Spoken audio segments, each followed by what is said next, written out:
biblical wisdom. Join us as we transform the world one woman at a time. Women of Grace, for such a time as this. Now, here's your host, Johnnette Williams. Nah, not so much. Not so much Johnnette Williams today. It's Jack Williams sitting in for my lovely wife, Johnnette, today on Women of Grace. But fear not. Do not turn the radio off. Do not close your internet browser. Do not close the app on your phone. It is still Wacky Wednesday. And the real Sue Brinkmann is still here. So we will not deprive you of your wackiness. And some might suggest that it's even going to be a little wackier. We'll see how that goes during the course of the hour. But we would like for you to be a part of the program. Get lined up now with your questions about the New Age for our New Age researcher and blogger, Sue Brinkmann. The number is 833-288-EWTN. That's 833-288-3986. It is a free telephone call anywhere in North America. That's 833-288-EWTN. That's 833-288-3986. If you're outside the United States and Canada, we are well aware that there is wacky stuff going on out there. But we have a number just for you. You can call us at 1-205-271-2985, and we'll even put you straight to the front of the line at 1-205-271-2985. And you can always send us an email. That email address is womenofgrace@EWTN.com.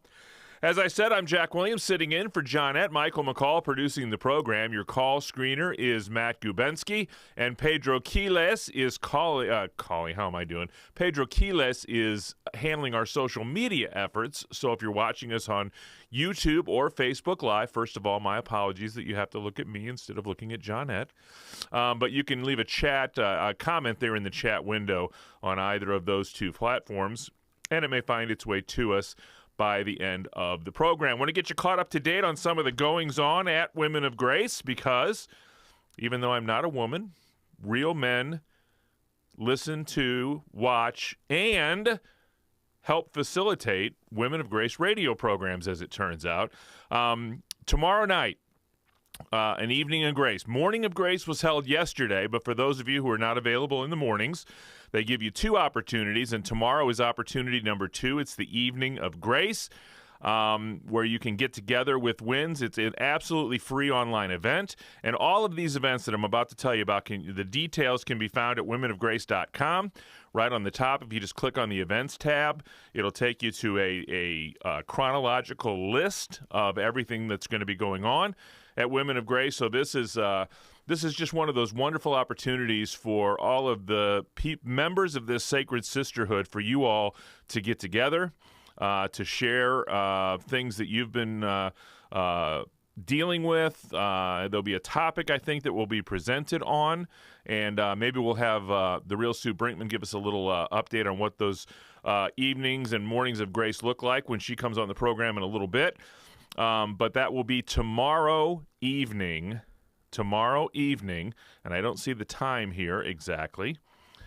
I guess maybe, you know what, Michael, if I click on event details, I bet it's going to tell me exactly when it is. And look at that. It is at 7 p.m. Eastern Time. That's 7 to 8:30 p.m. Eastern Time.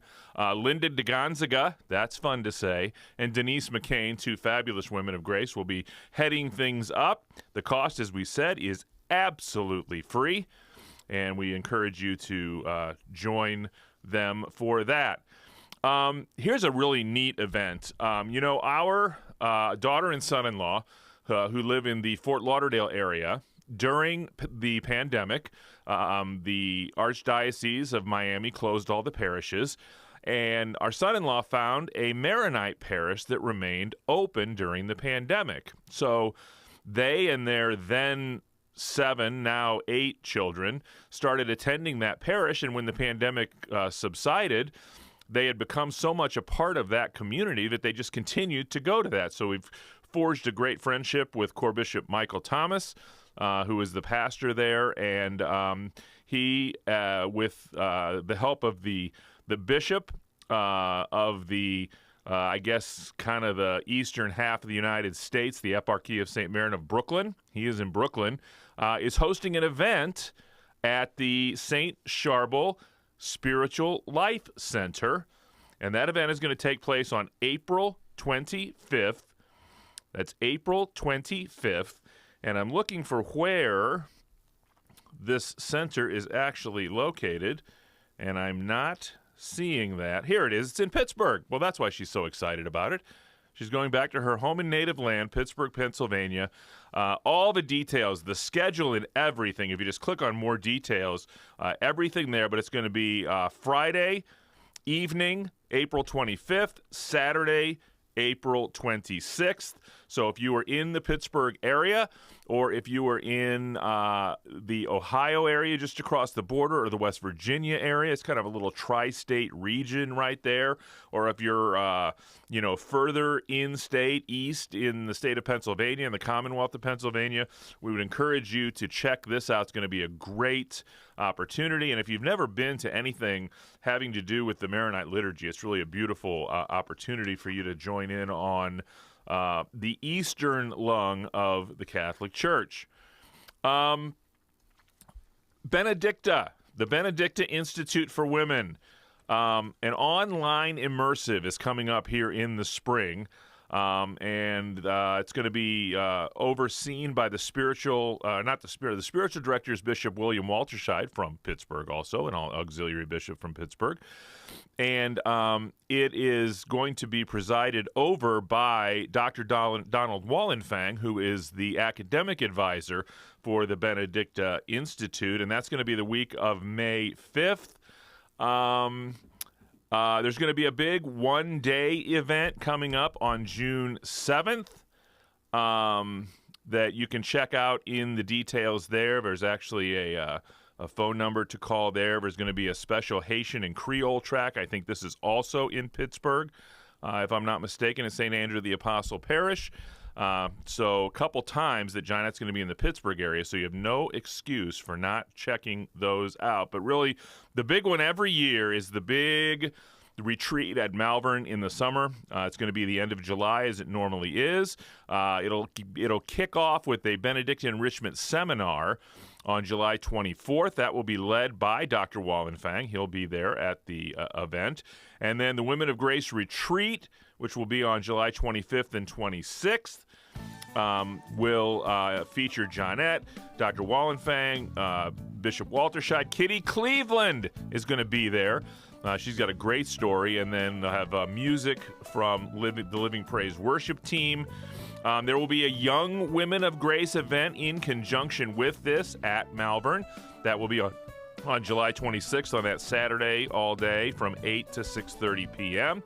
And all kinds of comments and details about those events are available for you at womenofgrace.com. It's Wacky Wednesday. Don't go anywhere. The real Sue Brinkmann is in the house answering your questions about the wild and the wacky, all the things that are going on in the New Age movement that will detract, deter, and try to get you off track with your faith. So stick around. Sue Brinkmann coming up next on Women of Grace Live. This is Joan Lewis in Rome. Join me for the latest news from the Eternal City on Vatican Insider, Saturday night, 9 Eastern on EWTN Radio.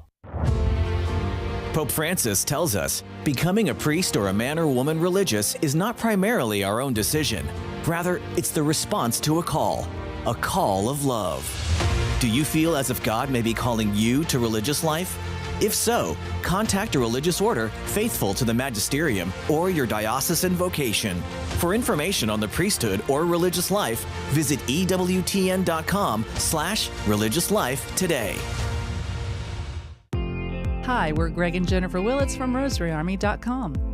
Did you know that the Blessed Virgin Mary promised special graces to those who pray the Rosary devoutly? These signal graces are unique little nudges that guide us towards God's will in our lives. This promise, like others related to the Rosary, comes from the traditions stemming from visions given to saints, where Mary emphasized the spiritual benefits of the Rosary.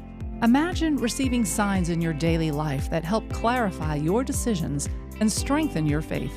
That can happen through the power of the Rosary, which is a prayer that brings you closer to the heart of God's divine will for your life.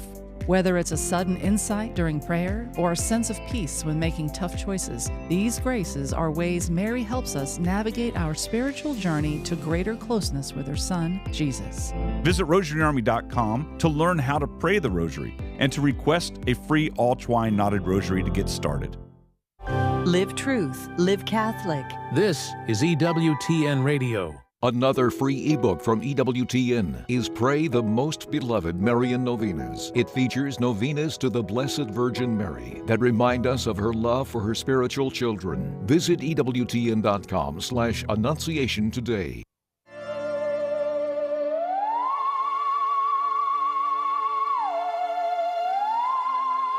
Well, that music can mean only one thing. It's Wacky Wednesday. The real Sue Brinkmann is in the house, so a couple of open phone lines still for you if you've got a question for Sue about the new age.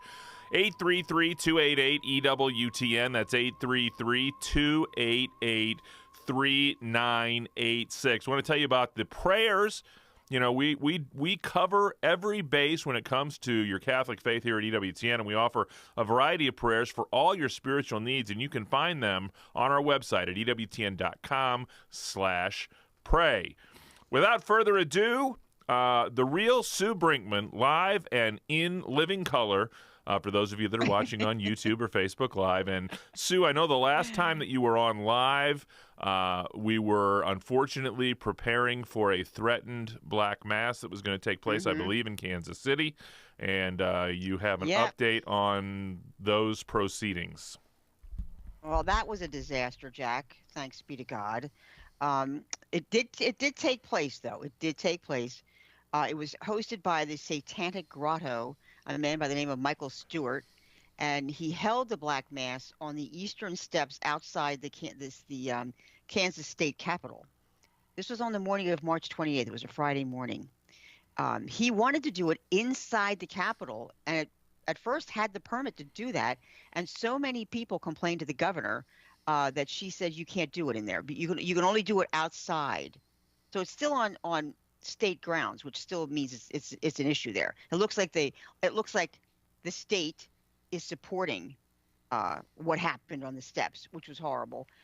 He started to do this Black Mass, and he held up what looked like a communion host, and he read a series of these blasphemous invocations against Jesus, and then he tossed it to the ground and he stomped on it.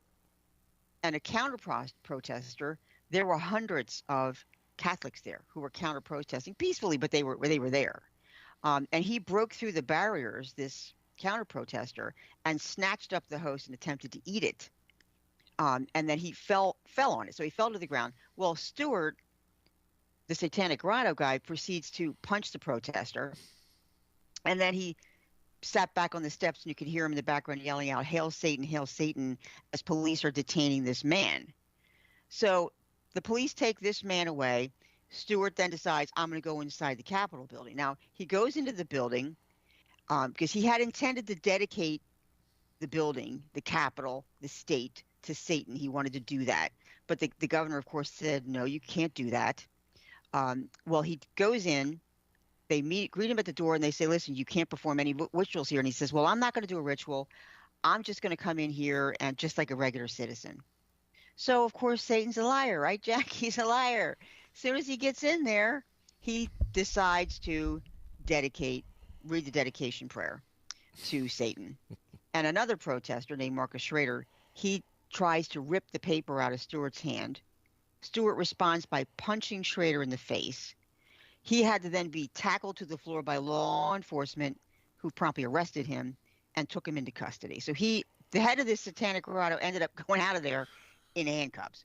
Unfortunately, Schrader was also arrested on suspicion of disorderly conduct. But it really is a question of, to me, what mattered to me is whether or not that was a consecrated host.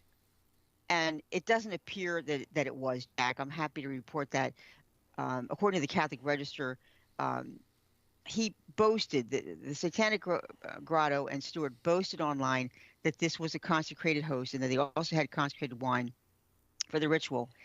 But when the Archbishop of Kansas City, Joseph Naumann, heard about that, he sued them to say you have to return that sacred species. That's the property of the church. So they actually filed a lawsuit to get it back from him. Well, he ended up hauling them into court, and under oath, they swore that it was not the sacred species. But remember now, of course, he is a liar, right? Yeah. So anyway, at this Black Mass, they're giving out mass kits, and one of the reps that Kansas a state rep, Angela Steins, she was present in the Capitol for this whole protest. Now, when you say mass kit, do you mean legitimate mass kits or the... No, fake. Gotcha. The Satanist is a satanic mass kit. Gotcha. That included some wafers, what they called wafers. And this rep says, Rep Stein says, she didn't really know what that meant because she didn't actually see what was in the mass kit. But she said that she was told by others that they had bought these unconsecrated hosts off of Amazon. So that's what they said was in the kit. But she didn't. She said, "Hey, what matters here is that they were obviously mocking our faith. Right. There's no mistake about that." Now, interestingly, a former Kansas rep named Tim Hulskamp, he consulted with an exorcist about whether or not he should participate in a TV interview with Stewart, with the head of the grotto. And he wrote this. He said, "Father told me this." He said, "Why would you do this? What do you hope to gain?" And Hulskamp said, well, he stumbled around his answer. He didn't really know how to answer it. And he said, "I want to share the truth about Jesus, the truth about the Eucharist." And the exorcist says to him, "There's no good that could come from being in the same room with a Satanist." And he suggested that such an interview could have possibly advanced the interests of Satan instead. So thankfully, Hulskamp ultimately canceled that interview and didn't do it. Let's not give them any more fame, I guess, than what they're already looking for. It's a very small outfit. Legitimacy, for that matter. Right. That's even more important, right, Jack? Is don't legitimize what they're doing there. But the whole thing turned into bedlam, which is, of course, another mark of Satan, disorder and chaos. And he ended up being hauled out of there in handcuffs, the Stewart, the head of the grotto. So it didn't go down, I'm sure, the way he wanted, but he did get a lot of press out of this. He got an awful lot of press out of it. Here we are talking about it. But, people need to understand that this is going on out there. And, a lot of people came there to see it. They wanted to see this Black Mass, which is something that's very, very dangerous. Yeah, you don't want to be anywhere where Satan's being invoked. Yeah, our Lord said that you'll know them by their fruits. And when he said that, he was trying to encourage his followers to display good fruit for people to see. But that's a two-way street, right? True. Absolutely. And look what's going on there, all the bedlam. Yeah. And, how he upset those people by stomping on what looked like a host. I mean, how could you even afford to look at that? It would have been horrible to do in front of a Catholic. And yet, this one man did break through the barriers, and they applauded him. The counter-pros were applauding this man and calling him a hero for doing what he did, even though, as I said, I looked into that, like how certain are we that this was consecrated? And they denied it in court while they were under oath, which to me, Jack, doesn't really mean much. Well, the thing that raised a red flag to me when you were describing it is how would they – I mean, I guess you could, but it would be pretty tricky to get the consecrated precious blood out of a church. That's so true. That is so true. So they may have overplayed their hand, and they may have given away their illegitimacy, and that may really give testimony to the fact that hopefully it wasn't a consecrated host. If they, if they're willing to lie about having the precious blood, why would they tell the truth about anything else? Well, that's true. That's what I was thinking too. Like, what do they care about the oath, right? They don't care about it being whether or not they're under oath. But anyway, so it does not look to me as if they really did. That they bought them off of Amazon. I know that there's places where you can buy them or what looks like them. Of course, we buy them from very special sources. It's not they're not selling on Amazon where we get our hosts from.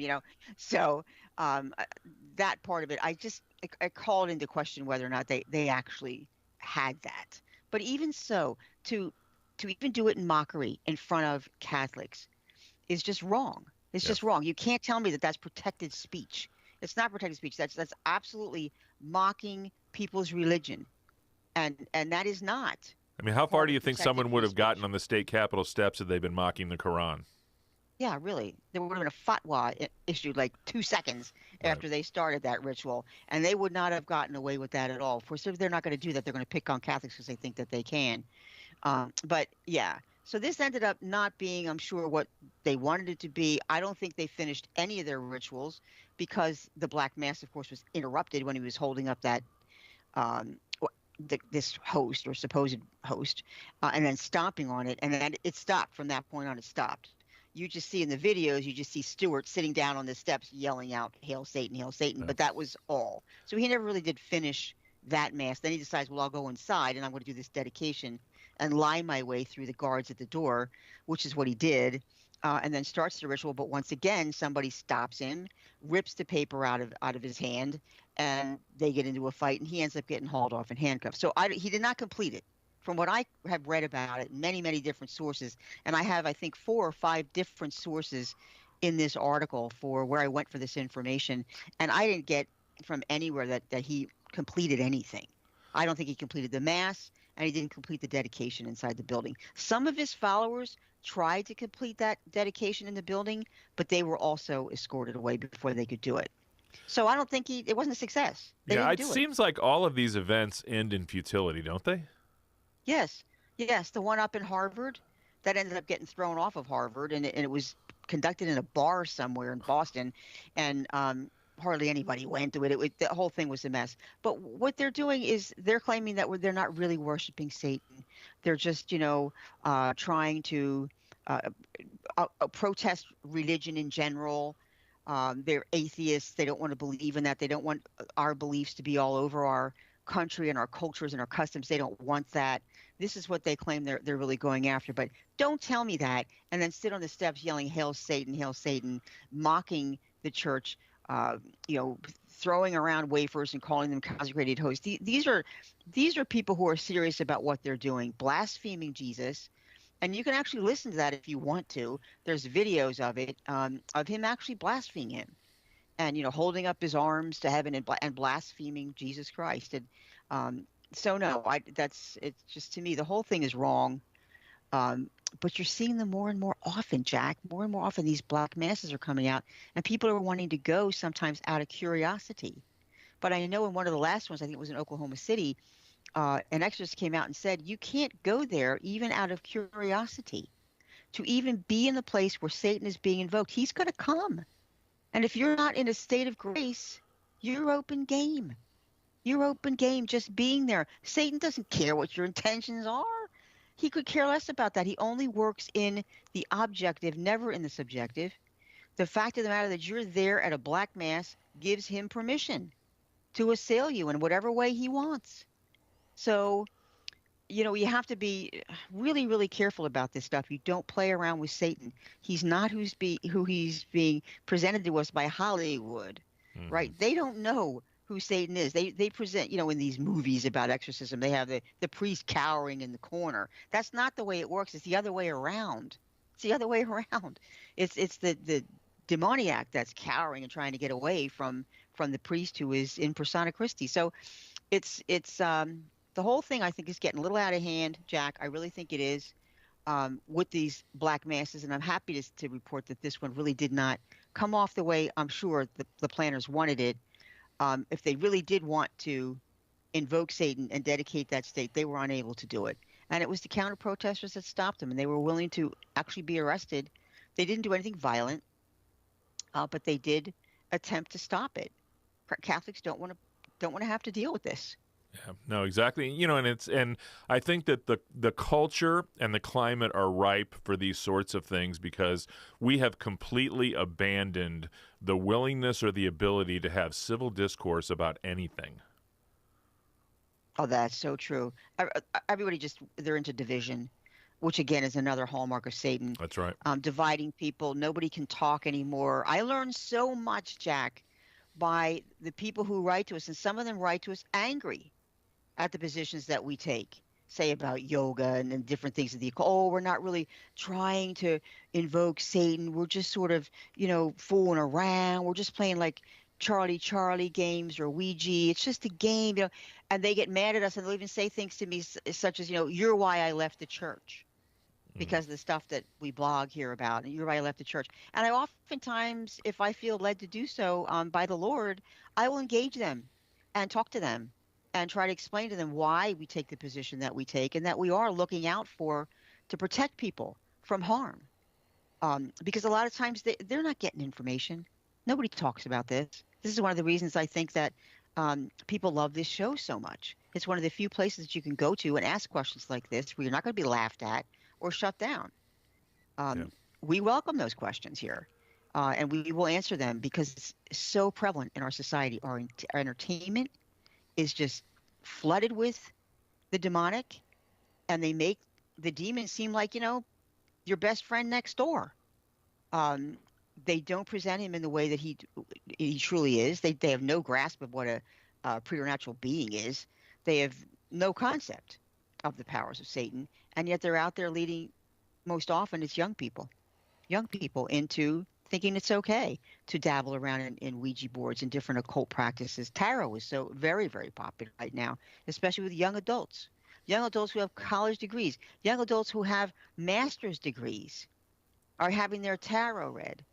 And they're saying, well, I know it doesn't really work. I know that, but it makes me feel better. Really? Really? That's why you're doing it? You have a master's degree and you haven't looked into any of this stuff? Where does tarot come from? It's unfortunately people, I often wonder, what do they do on the internet?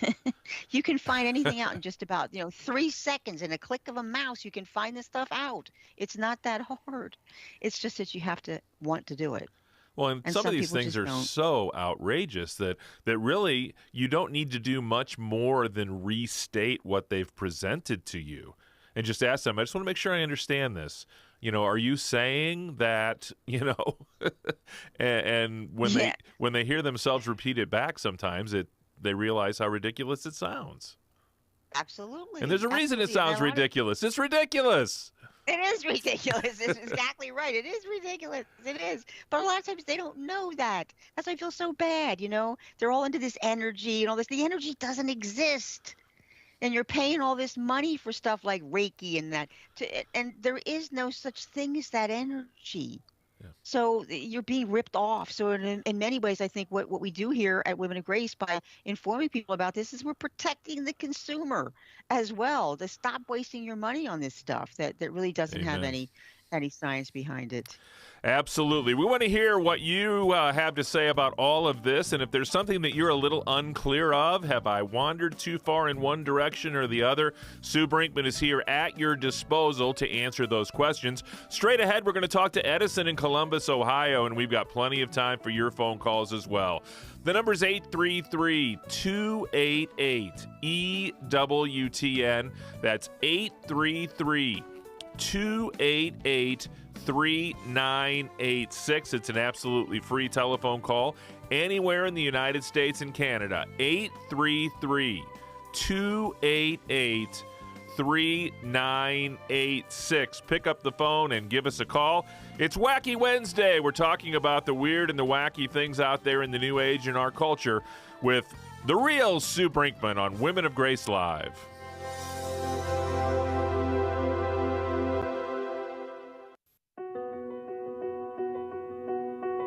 Hi, this is Father Mike Schmitz. Please join me for Ascension's Bible in a Year and Catechism in a Year here on EWTN Radio. We're going through the entire Bible and the Catechism in 365 days. If you've ever wanted to understand what it means to be Catholic and allow those truths to shape your life, this is for you. Bible in a Year and Catechism in a Year with Father Mike Schmitz, tonight at 10 p.m. Eastern, 7 p.m. Pacific on EWTN Radio.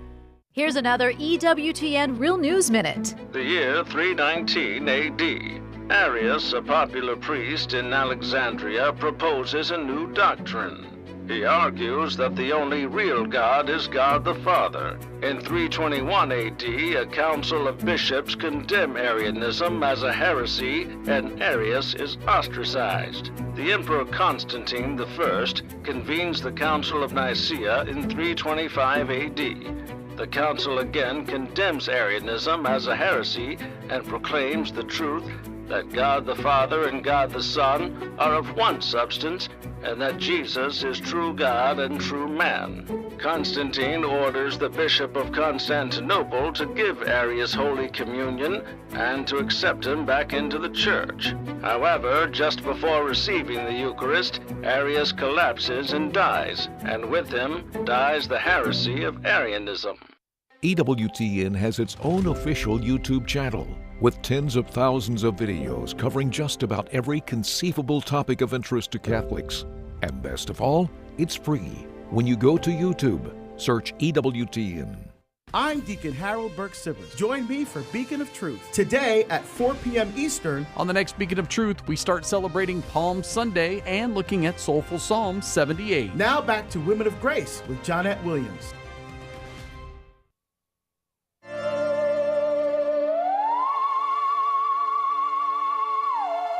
Ooh, a double dose of Wacky Wednesday music today. Michael McCall stepping up big time for us on this Wacky Wednesday.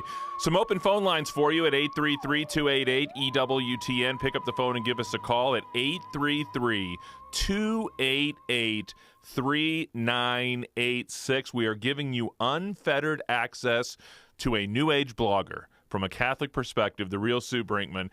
First up today is Edison on the phones, listening in Columbus, Ohio on the EWTN app. Edison, thanks so much for holding. You're on with Sue Brinkmann. Thank you very much. It's good to be here. Now, I have a question regarding astrology. What exactly is its influence on society, and why is it so wrong to look at the stars in terms of like future or like personality and such? Because I know I have a few friends who kind of, obsess over it, and I just want to understand as a Catholic why it's so wrong and how I can explain what the error is per se. Thank you. Most appreciated. Okay, Edison, that's a very good question. We have a lot of blogs out on our New Age blog, which you can access at newage.womenofgrace.com. There's a ton of them out there. But as far as our church teaching on this, astrology is a form of divination. And divination is trying to predict the future, and it's looking to someone other than God, putting your trust in something other than God for your future. And that's, of course, not something that we want to do. So the Catechism does specifically mention that astrology is not to be used by Catholics for that reason.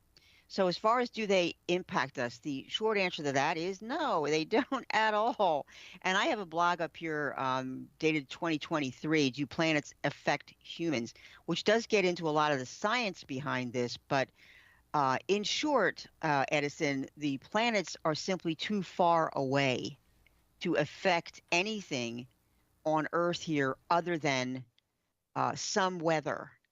Some basic weather, and some of the weather-related effects would be like the seasons, which are caused by the orientation of the sun to the earth. You would have solar flares. They can cause electromagnetic disturbances. That can cause blackouts, disrupt satellite communication, that kind of thing. And the position of the moon causes ocean tides, and solar wind creates the stunning aurora borealis, in the sky. But astrologers, on the other hand, they say that solar bodies have all these impacts on a person depending on their birth date. There's just no evidence of it. And people who really wanted to make this be true, scientists who really wanted astrology to be proven, were unable to do it.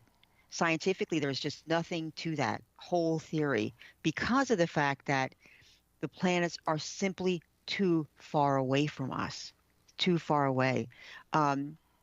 One of the studies that I looked into, 28 astrologers, they made predictions which were then tested for accuracy and is published in a journal called Nature.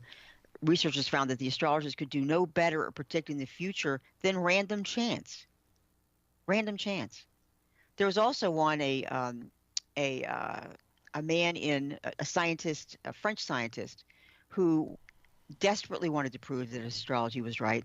And he sent the horoscope of the worst serial killer in French history to 150 people and asked them how well they could identify with that. And 90-some% said it sounded just like them. So what does that tell you about? Well, it shouldn't tell you anything about the French. We can't judge. But his experiment failed. So there's no science behind it. If you look into the history of astrology, it is a Babylonian occult art. It was used both for divination purposes, but also for navigation, really up until the 17th century with Galileo, when finally the two subjects parted ways. Astrology went one way and astronomy now came into existence. So astronomy is actually the real study of the planets and the stars. Astrology, as I said, is nothing more than a Babylonian occult art. So there's nothing to it. Now, if you go to our blog, as I said, and look under astrology, you'll come. I have several things in here that I think would be interesting, especially if you wanted to kind of debate with somebody. I know we had a question. Someone said, "Hey, how about in the Bible, the Magi used astrology?" Well, at the time, they were using the stars to navigate until the telescopic discoveries of Galileo, which was in the 16th century, 17th century. So anyway, in Matthew 22, you read the Magi saw the star at its rising and followed it, which means they were using the stars for navigation, not to predict their future. So we don't need to do that. We need to trust in God for our future. And the Catechism is pretty adamant about that. And if you go to sections roughly 2116 through 2118, you will have a lot of information on divination. Astrology is mentioned in there. Horoscopes is mentioned in there. And that will give you the Catholic explanation for why it's not allowed. It's divination. It's not based in science. It's superstition to a certain degree. You're depending on the moon or the stars to protect you or to be able to tell your future. So I hope, Edison, that answers your question. Does that help, Edison? And real quick, can I ask about what about personality? Can people say I'm a Leo or I'm a Sagittarius or whatever? Nothing to it, because that's all based on the position of the planets at the moment of your birth, and the planets are simply too far away. They can't impact you. That's just the science now. They simply can't impact you. They're too far. They're too far. And I give you the measurements and the scientific type measurements in that blog. Do planets affect humans? It's a very complicated type of, it's physics. It's physics. It's astrophysics, and it's explaining to you why, and like in nanometers, there's 25 million nanometers in an inch, and a human hair is approximately 80,000 to 100,000 nanometers, and it's too far away. It's simply too far away to have any impact at all on human life, and that's where the horoscopes come from. So it's a good question, as in they come from that. I'm supposedly a Leo, which is wrong. Because they have that part of the science mixed up too. Father Mitch Pacwa writes about that in Catholics in the New Age, and he says everybody's horoscope is actually off. If you take the science, your horoscope is actually off by one whole sign. You should move it backward by one. So instead of being a Leo, I should actually be a Cancer. This is how messed up it is, and they don't even have all of the planets in there. They only have some of the planets. Yeah. The rest of them, they use them as wild cards. Thanks so much, Edison. We appreciate it. It's not a science, Edison. It's not a science. 833-288-EWTN. That's our toll-free number, 833-288-3986. We head next to Cape Cod, in the great state of Massachusetts. Marie is listening on Station of the Cross. Marie, you are on with Sue Brinkmann. Hello, Marie. Hello, Marie. I'm calling you Marie. That's now that we're all confused.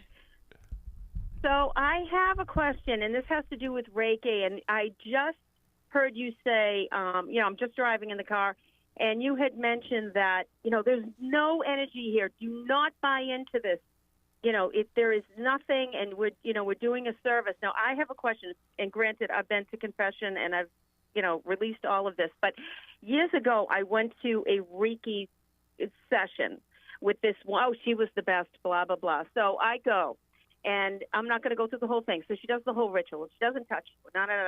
And now it's over, and I'm supposed to get up off the table because it's like a massage table you're on, and I can't get off. I cannot move. I am like paralyzed on that table.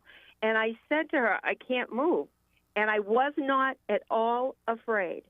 And she said, and she didn't say the body, it is your body. She said it in such an odd term. She said, that is body, and we're waiting for the spirit to enter the body. Imagine how afraid I am now thinking of this. The spirit is now entering the body, and when it comes into body, you will be one, and you will be able to get up. And about 7 minutes later, boom, I was able to get up and walk out. And so when, the only reason I'm saying this is because there are people out there having this kind of experience, and they're like, oh, no, I felt that energy. Because I could say I felt some sort of weird energy. I know what you're going to say. I know who was able to perform that little, dance in my head or make me believe I couldn't get off the table. But what do you say to those people that, Okay. Reiki, that was a Reiki source.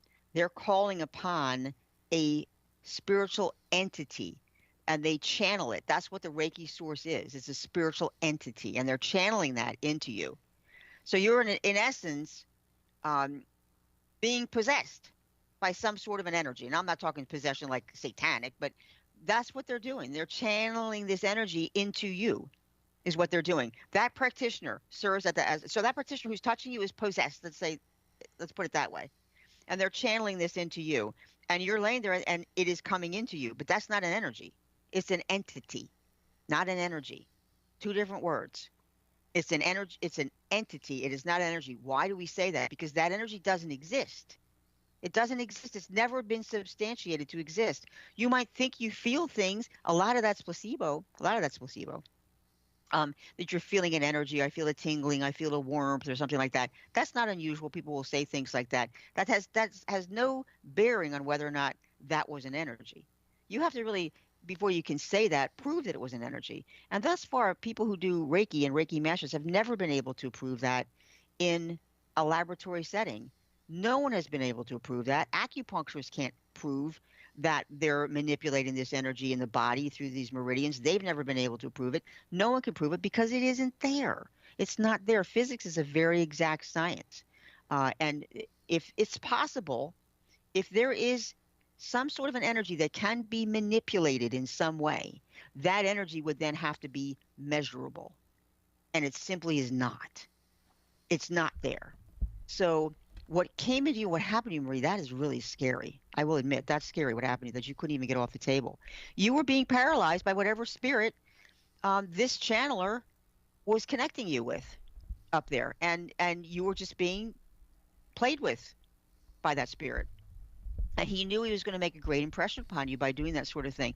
That's why we tell people who've had Reiki, any kind of Reiki, to go to confession, confess that they've been there. Not that, you willfully did anything, just go to confession, get cleaned up, because they are calling on a Reiki source. If you go to our blog, again, newage.womenofgrace.com, a lot of different articles in there about Reiki, a lot of different testimonies from people who've been hurt by Reiki and this belief in that this is an energy force. It's not. That practitioner serves as a channel, and they hold their hands over you, various parts of the body, supposedly allowing you to draw in whatever energy is needed from the universe. You're not drawing in energy, you're drawing in an entity. And you need to, as I said, confess that. If you've had anything to do with that, and renounce it. Renounce that you've ever been there. God bless you, Marie. We appreciate the phone call today. That opens up a line for you at 833-288-EWTN. That's 833-288-3986. We are moving right through the Lenten season. Sunday is Palm Sunday.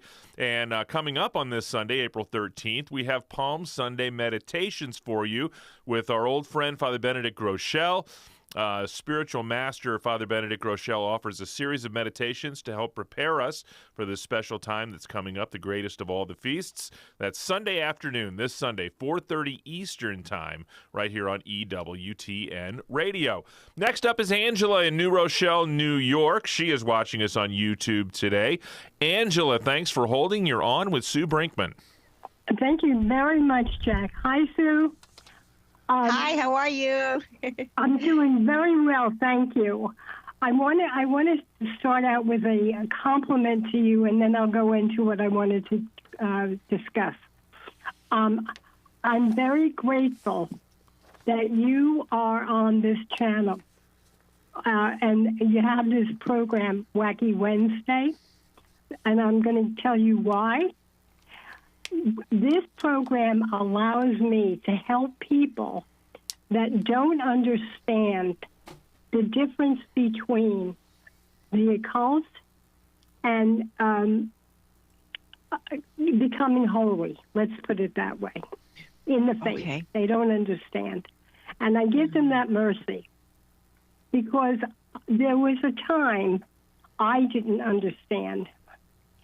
Here's my story. I came back to the church, all right? And I didn't know anything about the yoga or Reiki or anything else. I wasn't on that wavelength yet, if you will. I went to a chiropractor, okay? Do you know he could not adjust me? My body was like steel. He just couldn't do it, and he admitted it. He says, I can't, the word he used, I can't get in there. I was so happy. I said to myself, I'm so glad I listened to Sue. And I said, thank God, the Holy Spirit, for helping me to understand. Okay? But I was, yes. I said, I'll live with this pain. Yes. Oh, that's really good. I love that. And, I've explained certain things that you've promoted, okay, about the occult spirituality versus true faith, to people that I know don't know, okay? Like I said, giving them the grace. We all need the grace. But what gets me, the people that don't know and literally don't care, what they talk about is so horrible. It goes beyond me how the conscience isn't even slightly irritated. It is interesting, Sue, that and that's just it's sort of a frog in the water kind of a thing. If you threw a frog into a pot of boiling water, he'd immediately jump out. But if you put him in some tepid water and slowly raise the temperature, he very happily just sits there and boils to death.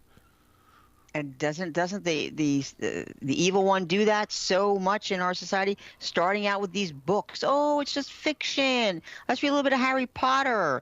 Look what happened in the last 20 years since Harry Potter's been out. There's actually a whole genre now called occult fiction that started with Harry Potter. Little by little, this is how he does it. Little by little, he gets you to see his point of view, his way, and he gets you into bondage. This is what happens with yoga. And they say, well, I'm not going for that. I'm just going for the exercises. Well, they aren't just exercises. They never were just exercises. They're positions of worship to Hindu gods. And these Hindu gods, demons hide behind them. And those demons could care less why you think you're there. Yeah. If you're there and you're posing in that, you're inviting them in. So what? You begin to do this, you see the effects on your body, you feel better, you look better, you get into bondage. All of a sudden, you don't ever want to give up yoga. Anyone who says anything wrong about yoga, there's something wrong with them. You start to get angry, and you dig your heels in whenever. This is the sign of how it works. Yeah. Little by little, he gets you, and he gets you into bondage, and then you can't come out. without a lot of work. God bless you, Angela. We appreciate the phone call today. We'll head next to the great state of Colorado. Patricia's listening on Catholic Radio Network today. Patricia, you're on with Sue Brinkmann. Hello, Sue. Thank you guys for taking my call. Go right ahead. You're welcome. I have a question on Tibetan cranial. I don't know that it's really Christian, but our friend teaches it, and I was wondering if you could tell me about it. Yeah, craniosacral is not something that we should get involved in at all, because it's based on the notion that living tissues are imbued with an energy that produces impulses that can be palpated by trained hands. And they believe that there's restrictions in the cranial sutures in your head that interfere with these pulsations and the flow of fluid and that around the brain. And by detecting these aberrations or whatever in the rhythm of it and applying pressure to those sutures, that you can heal ailments and stuff like that. But unfortunately, there is no science behind that. It doesn't work. It's in fact dangerous. We do have blogs in there that gives you stories of people who have been hurt by this. Do not have anything to do with cranial. It's called craniosacral therapy, Tibetan or otherwise. Don't have anything to do with CST, craniosacral therapy, because it's bogus, it's not scientific, and it can be dangerous. God bless you, Patricia. Thanks so much for the phone call. And quickly, we'll head to Dolores, a first-time caller in Amherst, New York, listening on Station of the Cross. Dolores, couple minutes left with Sue. What's your question today? Well, I was listening to the Reiki, and when my husband wasn't feeling well, I took him up to Niagara University, and he had Reiki done by a Catholic nun.